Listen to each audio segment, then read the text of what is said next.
Chapter 10, S or Z. The sound of the letter S is S only if it follows an unvoiced consonant. Otherwise it becomes a Z in disguise. When an S follows a vowel, a voiced consonant, or another S, it turns into a Z. The following exercise will let you hear and practice S with its dual sound. There are many more Z sounds in English than S sounds. Exercise 10-1. When S becomes Z. Under contrast in the list that follows, notice how the voiced word is drawn out, and then repeat the word after me.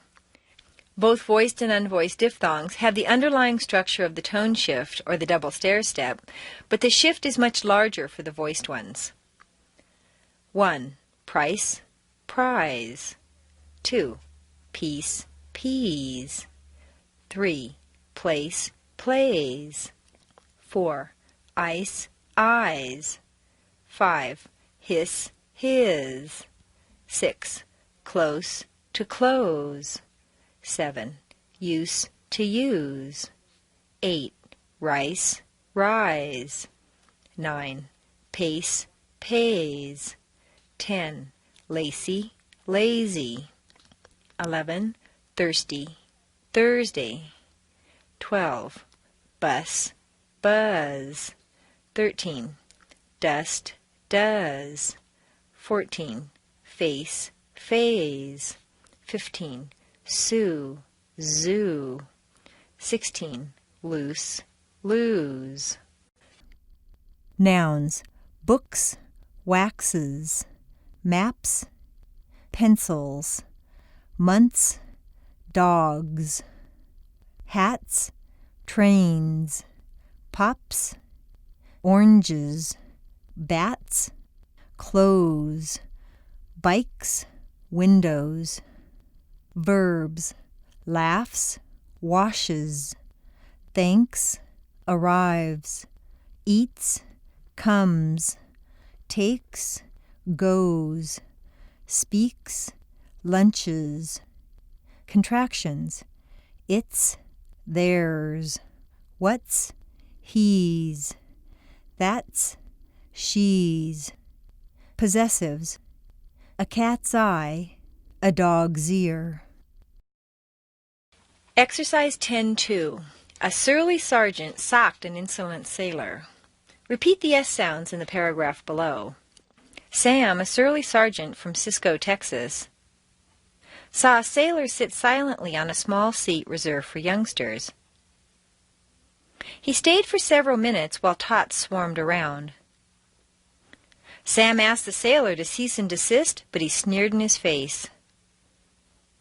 Sam was so incensed that he considered it sufficient incentive to sock the sailor. The sailor stood there for a second, astonished, and then strolled away. Sam was perplexed but satisfied, and the tots scampered like ants over to the seesaw. Exercise 10-3. All's well that ends well.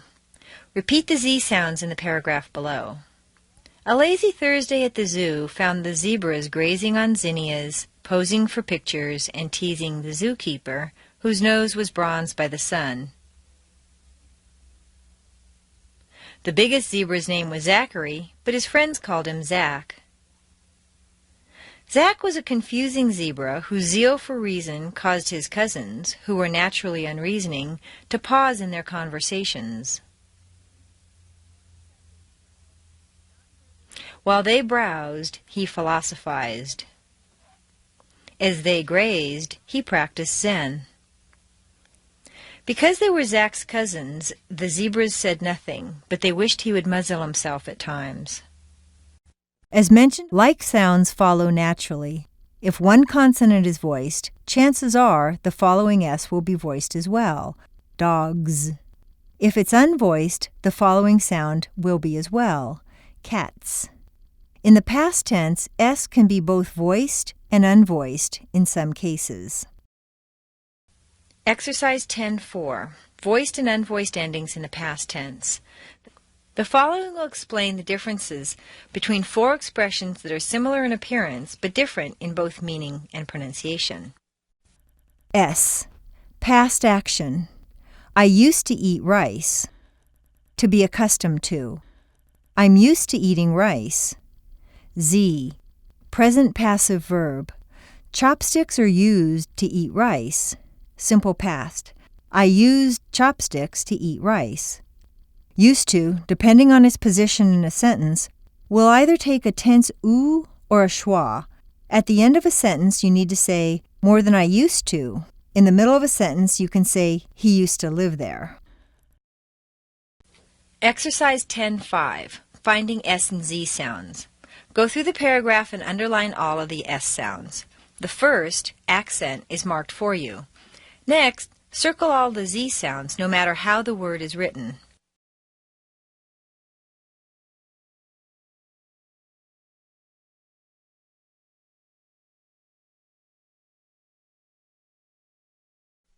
Exercise 10.6, Application steps with S and Z. Build up the following sentence, adding each aspect one at a time. Always be a little kinder than necessary.